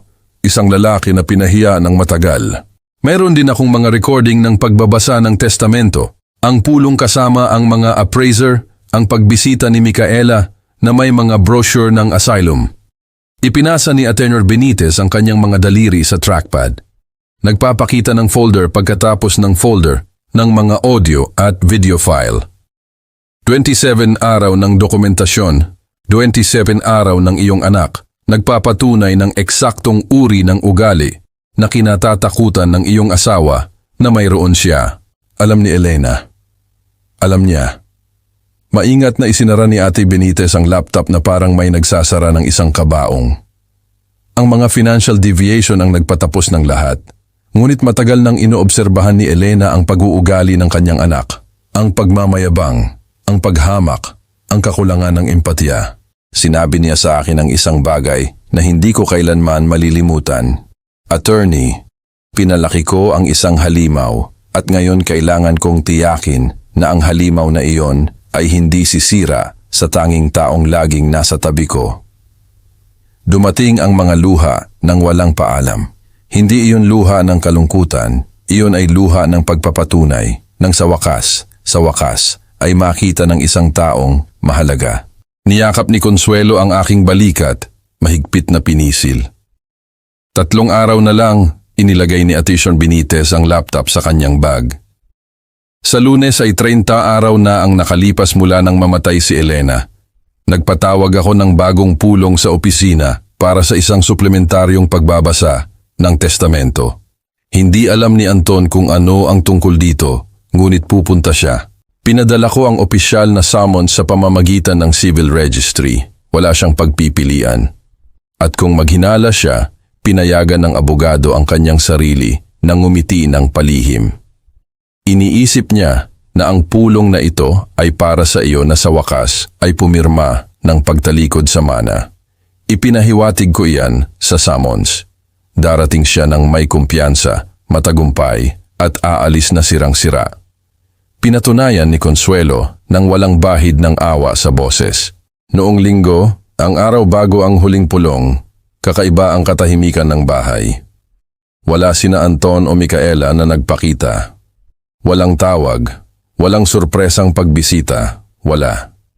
Iyon ang katahimikan bago ang bagyo at nararamdaman ko ang kuryente sa hangin. Ginugol ko ang araw sa pag-oorganisa ng bahay, hindi dahil kailangan ko.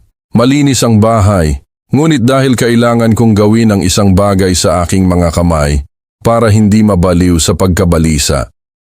Pinapakintab ko ang aparador ni Lola Edna sa pangatlong pagkakataon nang mapagtanto ko na hindi lang ako naglilinis ng kahoy. Nagpapaalam ako dahil anuman ang mangyari bukas, walang magiging katulad ng dati. Mawawalan ako ng aking anak ng tuluyan o matututo siya ng isang aral na napakabigat na marahil ay hindi niya ako kailanman mapapatawad sa pagtuturo nito. Ang mas malala pa, ang conference room ay eksaktong tulad ng aking naalala. Nalagyan ng barnis na nara na mesa, leather na upuan, malalaking bintana na nagpapakita ng lungsod sa ibaba, maliit, malayo, walang pakialam sa drama na malapit nang mangyari sa loob. Ibinagsak ni Anton ang kanyang sarili sa isang upuan na may postura ng master ng universo, nakabuka ang mga binti, nakabuka ang mga braso sa likod ng upuan sa tabi. Umupo si Micaela sa tabi niya, pinagkrus ang kanyang mga binti at nagsimulang mag-scroll sa kanyang telepono na para bang ito ay isa lamang boring na pulong na dinaluhan niya dahil sa obligasyon. Ipinosisyon ni Consuelo ang kanyang sarili sa tabi ko. Si Attorney Benitez ay pumunta sa pinto, isinara ito ng may maingat na pag-click na nagpaangat ng kilay ni Anton, ngunit wala siyang sinabi. Pagkatapos ay bumalik siya sa kanyang upuan, binuksan ang parehong kupas na kulay kape na folder at inayos ang kanyang salamin ng maingat. Well, pinagpapalo ni Anton ang kanyang mga hita ng naiinip. Tapusin na natin ito. May dala akong mga bagong dokumento para pirmahan ni tatay. Mas simple sa pagkakataong ito, walang komplikadong legal na hargon. Itinulak niya ang isang folder sa mesa patungo sa akin. Sa totoo lang, Attorney De La Cruz, hindi natin kakailanganin ang mga dokumentong iyon.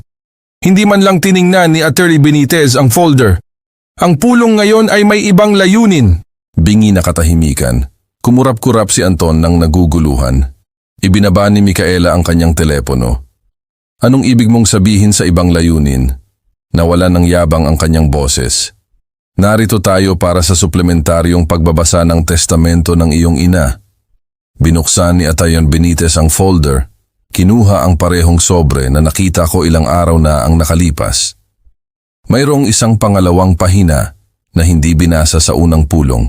Para sa legal at kontraktual na dahilan, maaari lamang itong ibunyag pagkatapos ng 30 araw na lumipas mula nang pumanaw siya.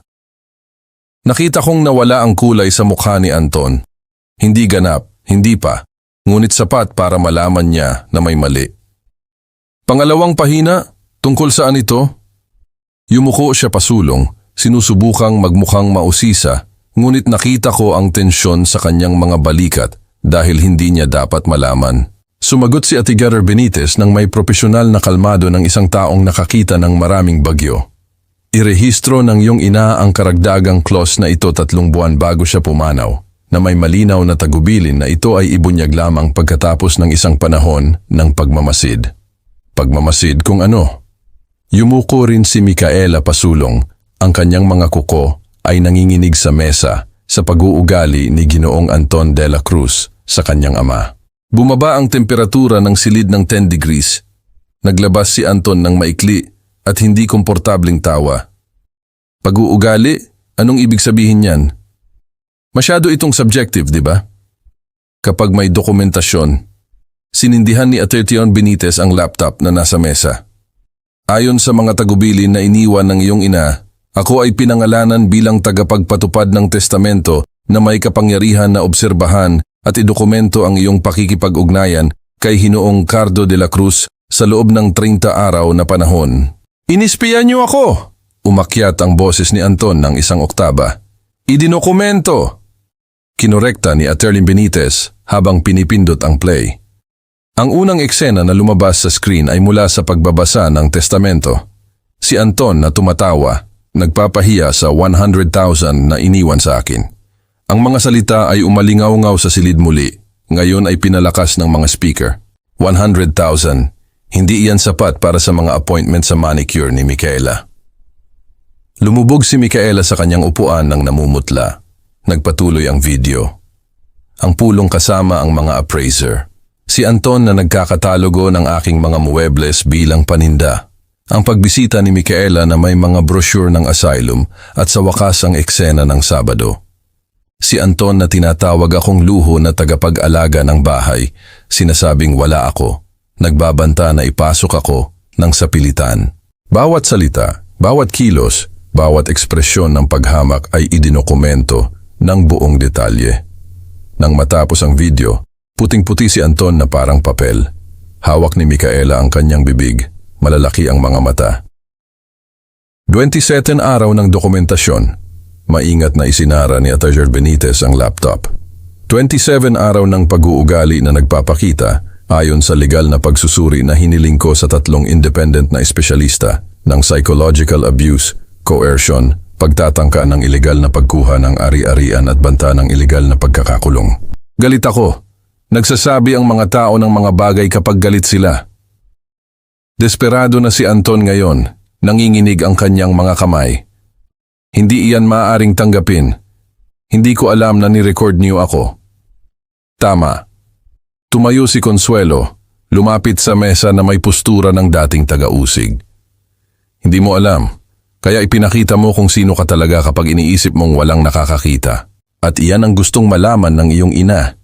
Hindi ang anak na nagpapanggap na siya sa harap niya, kundi ang lalaki na naging siya nang inakala niyang walang kahihinatnan. Huminga si Anton sa akin at sa unang pagkakataon sa matagal na panahon, nakita ko ang tunay na takot sa kanyang mga mata. Tatay, hindi mo papayagan na mangyari ito, di ba? Anak mo ako. Nahihiya lang ako dahil sa pagkamatay ni nanay. Alam mo naman kung paano iyon, hindi iyon personal. Nagsusumamo na siya ngayon, nanginginig ang kanyang boses. Pakiusap, hindi mo ito magagawa sa akin. Tiningnan ko ang 40 taong gulang na lalaki na pawis, desperado, nagmamakaawa at hindi ko nakita ang aking anak. Nakita ko ang isang estranghero na natuto ng lahat ng maling aral sa buhay. Tama ka, Anton, hindi ko ito magagawa sa iyo. Lumabas ang aking boses ng kalmado, payapa. Ginawa mo ito sa iyong sarili. Hindi! Hinampas niya ang mesa. Idedemanda ko. Aalisin ko ang walang kwentang testamento na ito. May karapatan ako. Ako ang nag-iisang anak. Maaari mong subukan. Dahan-dahang kinuha ni Attorney Benitez ang mga dokumento. Ngunit matatalo ka at gagastusin mo ang 1,500 na matitira sa iyo sa honorarium ng abogado. Desisyon mo. Tumayo si Micaela na hawak ang kanyang bag. Anton, umalis na tayo. Aayusin natin ito sa ibang abogado. Tunay na abogado. Nagbigay siya ng makamandag na tingin kay Atty. Benitez. Ngunit hindi gumalaw si Anton. Nakatingin siya sa akin ng may ekspresyon na nag-aalangan sa pagitan ng galit at kawalan ng paniniwala, na para bang hindi niya maproseso na ang invisible na lalaki na tinapakan niya sa buong buhay niya ay kababalik lang sa laro. Ilang taon, tatay? Lumabas ang kanyang boses na basag. Ilang taon mo hinintay ito? Pinaplano mo akong sirain. Wala akong plinano, Anton. Ang iyong ina ang nagplano. Hinayaan lang kitang ipakita kung sino ka talaga. Tumayo ako, kinuha ang aking briefcase, at kung nakakapagpaliw sa iyo, umasa ako na ang 100,000 na iyon ay magtuturo sa iyo ng higit pa tungkol sa dignidad kaysa sa 800 milyon na hindi kailanman magagawa. Naglakad ako patungo sa pinto. Binuksan ni Consuelo iyon para sa akin. Bago ako lumabas, lumingon ako sa huling pagkakataon. Nakaupo pa rin si Anton, nakahawak ang ulo sa kanyang mga kamay. Nasa telepono si Micaela, malamang ay tumatawag na ng mga abogado. Kinakalkula kung mayroon pa ring paraan para mailigtas ang pera. At wala akong naramdaman, hindi galak sa tagumpay, hindi kalungkutan sa pagkawala. Tanging isang kakaibang kawalan kung saan dapat ay ang pag-ibig ng isang ama. Marahil iyon ang ibig sabihin ng sa wakas ay malaya. Ang 3 buwan pagkatapos ng umagang iyon sa opisina ni Atty. Benitez ay isang emosyonal na roller coaster na hindi ko pinaghandaan. Sinubukan ni Anton na hamunin ang testamento tulad ng ipinangako niya. Kumuha siya ng isang abogado na nangako sa kanya ng mga himala kapalit ng kanyang huling ipon. Ngunit tama si Atty. Benitez. Walang saysay iyon. Ang clause ay matibay. Ang dokumentasyon ay hindi mapapasubalian at 3 independent na eksperto ang nagkumpirma na ang na-record na pag-uugali ay nagpapakita ng psychological abuse. Ang hukom, isang babaeng may kulay abong buhok na may pagod na mga mata ng isang taong nakakita ng masyadong maraming kawalan ng utang na loob sa pamilya, ay tinanggihan ang apela sa unang pagkakataon. Umapela si Anton, natalo ulit. Nagkakahalaga iyon ng eksaktong 73,500 sa honorarium ng abogado. Natira sa kanya ang 4,500 mula sa iniwan ng kanyang ina.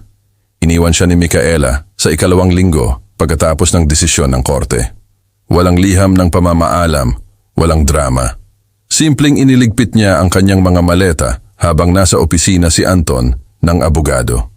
Dinala niya ang mga alahas na ibinigay sa kanya, ang sasakyan na nakapangalan sa kanya, at nawala. Nag-iwan siya ng isang nota na nakadikit sa refrigerator na may 3 salita. Masaya habang tumatagal. Nalaman ko ito sa pamamagitan ni Aling Consuelo, na nalaman mula sa mga tsismis ng gusali kung saan nakatira si Anton na nagkataong pinsan ng isa sa kanyang dating kliyente.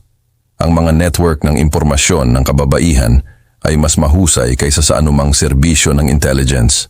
Wala akong naramdamang awa o tuwa, tanging isang malamig na pagkaunawa. Pumili siya ng isang babae na nagmamahal sa kanya sa kung ano ang mayroon siya, hindi sa kung sino siya. At nang matapos ang mayroon, ang pagkatao ay hindi sapat. Tungkol naman sa akin, sa unang pagkakataon sa loob ng 7 taon, kailangan kong tuklasin kung sino ako kapag hindi ako binibigyang kahulugan ng iba. Hindi na ako ang asawa ni Elena, hindi na ako ang tatay ni Anton, ako lang si Cardo. At kailangan ni Cardo na muling bumuo ng kanyang sarili.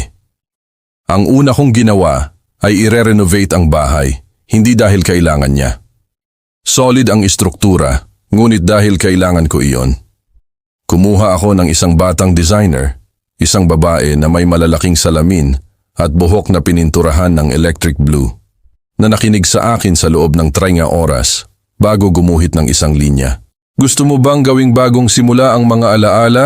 Sabi niya, tinitingnan ng mga silid ng may mga matang nakakakita ng mga posibilidad. Gawin natin. Pininturahan namin ang mga dingding, hindi na beige at puti, ang mga kulay na mas gusto ni Elena dahil neutral ang mga ito at nagpapataas ng halaga ng ari-arian. Pinili ko ang cobalt blue para sa sala, isang malalim na asul na nagpapaalala sa akin ng karagatan na hindi ko pa nakita ng malapitan. Ginto para sa mga detalye, mga frame, mga doorknob, ang mga baseboard. Iminungkahi ng designer na iyon ang nagpaganda sa lahat. Ang kusina ay nakakuha ng Portuguese tiles na kulay dilaw at kahel. Mga kulay na tila nagtatago ng araw sa loob ng bahay kahit sa maulap na araw. Ang aparador ni Lola Edna ay nanatili sa parehong lugar, ngunit ngayon ay naibalik, nabarnisang muli, nagniningning na may bagong dignidad. Ang chandelier ng aking ina ay nilinis ng piraso-piraso. Bawat kristal na pendant ay pinakintab hanggang sa nagpakita ito ng liwanag na parang maliliit na bituin. At kung saan nakasabit ang aming larawan ng kasal, si Elena at ako, bata at puno ng mga ilusyon, inilagay ko ang isang larawan ko noong 25 taong gulang bago ang kasal, noong pinangarap ko pa ring maging arkitekto. Ang binatang iyon sa larawan ay may nagniningning na mga mata. Nakalimutan kong minsan ay ganun ako. Sa edad na 67, nag-enroll ako sa open program ng universidad para sa mga matatanda, hindi para tapusin ang kurso sa arkitektura. Naiwan na ang pangarap na iyon at okay lang iyon. Ngunit kumuha ako ng kurso sa kasaysayan ng sining, isa pa sa urban gardening, at pangatlo sa civil rights na ipinilit ni Consuelo na kunin ko. Hindi mo alam kung kailan mo kakailanganin iyan, sabi niya nang may alam ng ngiti. Nakipagkaibigan ako ng totoo, hindi ang mababaw na pagkakaibigan ng asawa ng isang negosyante, kung saan ka ngumingiti sa mga hapunan at hindi kailanman nagbubunyag ng anumang totoo, kundi mga pagkakaibigan ng mga taong nagkakakilala sa sakit at paglampas. Mga lalaking tulad ko, na gumugol ng mga dekada na hindi nakikita at natututo na sumakop ng espasyo. Si Manong Edgardo, 71, balo ng isang doktor na hayagang niloko siya at iniwan ang kalahati ng mana sa kanyang kabit. Si Mang Berting, 65, diborsyado pagkatapos matuklasan na ang kanyang asawa ay may pangalawang pamilya sa ibang lungsod. Si Lolo Jose, 69, na hindi kailanman nagpakasal dahil inalagaan niya ang kanyang may sakit na ama hanggang sa ito ay namatay at nang sa wakas ay malaya na siya. Masyado na siyang matanda para magsimula. Nagkikita kami tuwing Martes ng hapon sa aking cobalt blue na sala. Umiinom kami ng tsaa sa mga tasa na binili ko, lalo na para dito, pino na porselana na may gintong detalye at nagkukwento kami. Tumatawa kami, umiiyak, muling binubuo ang aming mga salaysay sa paraan na may saysay sa amin, hindi sa mga babae na nagbigay kahulugan sa amin. Nagtanim ako ng hardin sa likod ng bahay. Mga rosas, sampagita, lavender, mga bulaklak na hindi kailanman pinayagan ni Elena dahil umaakit sila ng mga bubuyog at nangangailangan ng trabaho. Ngayon ang mga bubuyog ay dumarating at ang trabaho ay akin at may isang bagay na lubos na nakapagpapasya sa pagdumi ng aking mga kamay at makita ang isang magandang bagay na lumalaki sa aking pangangalaga. 6 na buwan pagkatapos ng pulong sa opisina ni Atenor Benitez. Nagpakita si Anton. Hindi niya sinabi na darating siya. Tumunog lang ang doorbell noong isang Sabado ng umaga. At nang buksan ko ang pinto, ay halos hindi ko siya nakilala. Nawalan siya ng timbang. Hindi siya nag-ahit. Ang kanyang damit ay simple. Isang kupas na t-shirt, lumang jeans, walang katulad ng mga Italian suit at leather na sapatos. "Hello, tatay?" Lumabas ang kanyang boses ng paos na para bang hindi niya masyadong ginamit kamakailan. "Anton." Hindi ko siya inanyayahan na pumasok. Hindi pa. Nananatili kami doon sa pintuan, isang hindi komportabling katahimikan na umaabot sa pagitan namin na parang lumang bubble gum. Nilunok niya ang kanyang laway ng may hirap. "Kailangan kitang kausapin." "Kung gayon, magsalita ka." Tiningnan niya ang walang laman na kalye, ang kanyang mga paa, anumang lugar maliban sa akin. "Nakakuha ako ng trabaho sa isang accounting firm, administrative assistant, minimum wage at kalahati." Isang paghinto. Nakakahiya. Ako, na direktor ng kumpanya, ngayon ay naglalagay ng mga papeles at gumagawa ng kape para sa mga taong kumikita ng mas mababa kaysa sa dati kong ginagastos sa pagkain. Naghintay ako. Hindi ko siya gagawing madali. Ito ay tapat. Humugot siya ng malalim na hininga at sa pagtatapos ng araw, kapag ako ay natutulog sa kama ng maliit na apartment na ibinabahagi ko sa 2 iba pang lalaki, At least nakakatulog ako nang walang pakiramdam na nagnakaw ako sa isang tao. May gumalaw sa aking dibdib. Maliit, maingat. Hindi iyon. Pasensya na. Hindi pa. Ngunit marahil iyon ang simula ng isang bagay na katulad. Bakit ka dumating dito, Anton? Sa wakas ay tiningnan niya ako at nakita ko sa kanyang mga mata ang isang bagay na hindi ko pa nakita noon. Tunay na kahihiyan. Dahil gumugol ako ng 6 na buwan na sinisisi ka, sinisisi si nanay, sinisisi ang mundo. At kaninang umaga ay nagising ako at napagtanto ko na ang tanging may kasalanan ay ako. Nanginginig ang kanyang mga kamay. Naging masamang anak ako, hindi lang walang utang na loob. Naging malupit ako at hindi mo nararapat ang lahat ng iyon. Nagsimulang umagos ang luha sa kanyang mukha. Hindi iyon mapanlinlang na luha. Kilala ko na ang mga iyon. Ito ay mga luha ng isang taong sa wakas ay nakakita ng halimaw sa salamin. Hindi ako dumating upang humingi ng tawad dahil alam kong hindi ko ito nararapat. At hindi ako dumating upang humingi ng pera dahil natutunan ko na ang pera na hindi ko pinaghirapan ay walang halaga. Pinunasan niya ang kanyang mukha gamit ang likod ng kanyang kamay. Dumating ako upang sabihin na naintindihan ko. Naintindihan ko ang aral at gugugulin ko ang nalalabi ng aking buhay sa pagsisikap na maging ang anak na nararapat mong magkaroon. Nanatili akong tahimik sa loob ng isang panahon na tila walang hanggan. Pagkatapos ay lumipat ako. Pasok, gagawa ako ng kape. Hindi iyon ganap na pagpapatawad. Hindi iyon agarang pagkakasundo. Ngunit iyon ay isang pinto na dahan-dahang bumubukas, maingat. Dahil sa huli ay natuklasan ko na ang katarungan ay hindi tungkol sa paghihiganti. Ito ay tungkol sa pagpapanumbalik. At minsan ang pagpapanumbalik ay nangangahulugang bigyan ng isang tao ng pagkakataong muling buuin kung sino siya.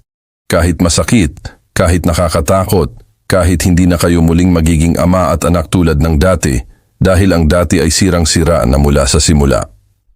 2 taon na ang lumipas mula ng umagang iyon nang magpakita si Anton sa aking pinto. 2 taon na nagturo sa akin na ang muling pagtatayo ng mga tulay ay mabagal, maselan na trabaho, na nangangailangan ng pasensya mula sa magkabilang panig. Hindi naging perpektong anak si Anton ng mga kwento.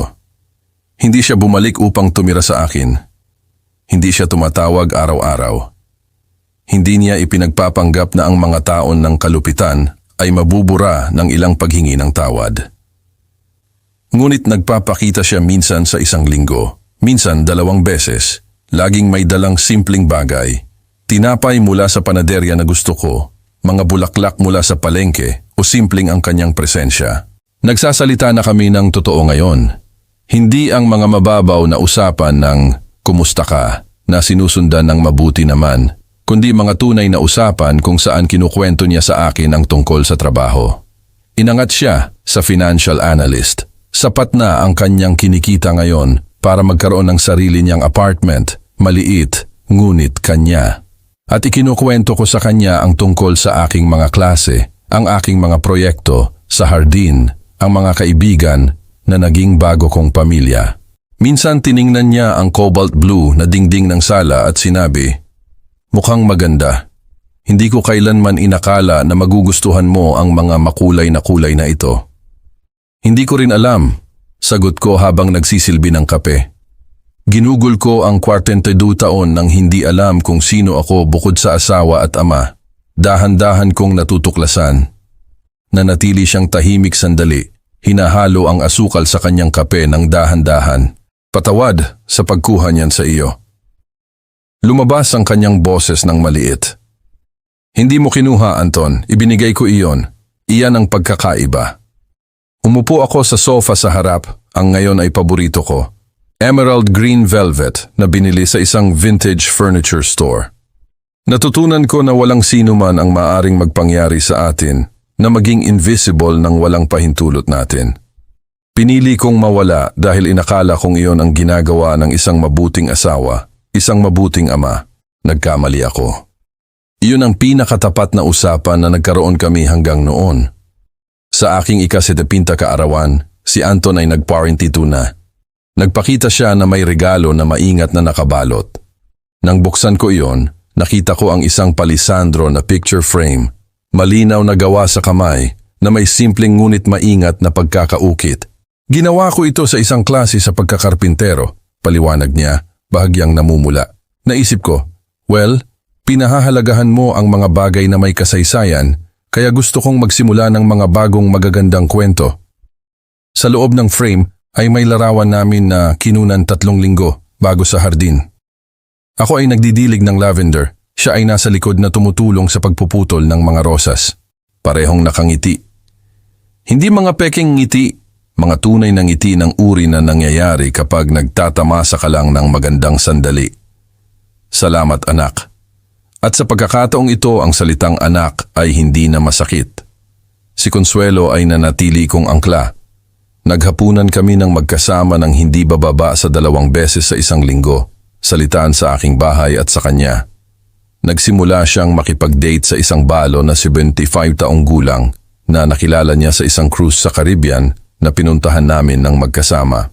Isang bagay na hindi ko kailanman gagawin mag-isa, ngunit ipinilit ni Consuelo na kailangan naming maranasan. Cardo, ginugol natin ang buong buhay natin sa pag-aalaga sa lahat. Oras na para alagaan ang ating sarili. Tama siya. Ang cruise ay nakapagpapalaya. Ang makita ang karagatan sa unang pagkakataon sa edad na 69 ay nagpaunawa sa akin kung gaano karaming bagay ang hindi ko nagawa habang abala ako sa pagiging kapaki-pakinabang sa iba. Ang mga kaibigan tuwing Martes, sina Manong Edgardo, Mang Berting at Lolo Jose ay naging mga confidant, mga kapatid na pinili ko.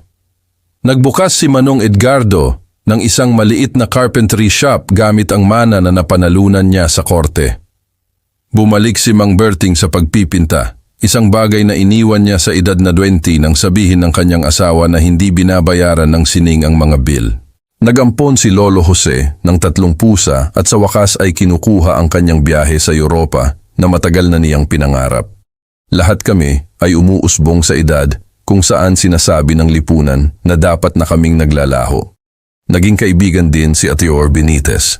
Nalaman ko na siya ay balo. Nawalan siya ng asawa sa parehong cancer na nagdala kay Elena. Nagkaintindihan kami sa tahimik na paraan, tulad ng maaaring magkaintindihan ang mga taong nakaligtas sa malalim na pagkawala.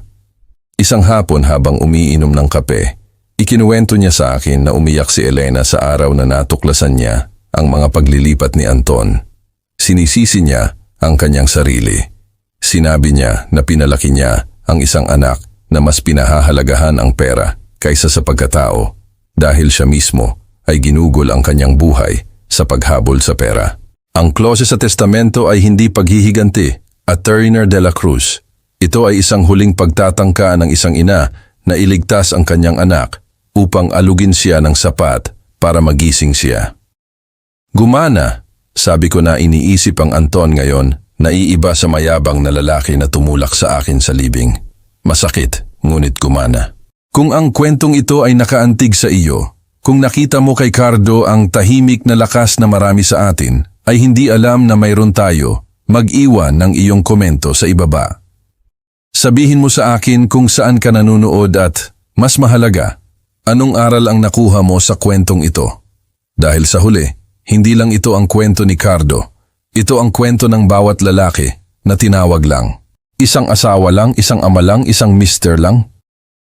At isang araw ay natuklasan niya na walang lang kapag nagsasalita ka tungkol sa isang lalaking pinipiling hindi na mawala. I-like ang video na ito kung naniniwala ka na hindi kailanman huli ang lahat para magsimula ulit. Mag-subscribe sa mga tip ni Lolo para sa mas maraming kwento ng mga tunay na lalaki. Nahaharap sa mga tunay na hamon at nakahanap ng mga lakas na hindi nila alam na mayroon sila. At tandaan, ang respeto ay hindi minamana, ito ay kinikita. Ngunit ang dignidad ay nasa iyo, kailangan mo lang itong alalahanin.